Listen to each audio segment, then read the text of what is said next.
In June 1944, during the Battle of the Philippine Sea, Vice Admiral Mark Mitcher faced a problem no carrier manual had prepared him for.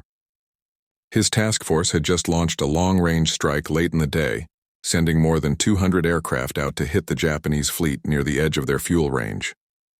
The attack did its job, crippling carriers and escorts, but as the sun went down, the returning pilots ran into a new enemy: distance and darkness.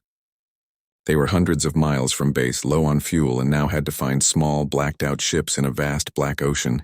Standard doctrine was absolute. At night in hostile waters, a fleet stayed dark. Lights off, radios controlled to avoid giving submarines or night bombers an easy target. With every minute that passed, more pilots reported fuel warnings. Some were already ditching at sea. If he obeyed the rulebook, Mitcher would save the ships and lose dozens of experienced aviators. He made a different choice. Just before 21, he gave one simple order: turn on the lights.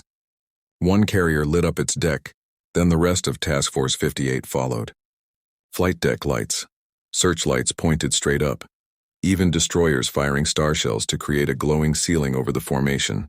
The dark Pacific around the task force turned into a visible beacon.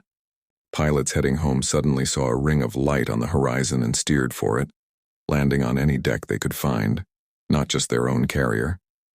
Many aircraft were still lost to crashes and fuel exhaustion, but hundreds of men who might have vanished into the ocean were recovered over the next hours and days. Mitcher's order had risked every ship in his command to save his flyers, but it set a lasting precedent in carrier warfare.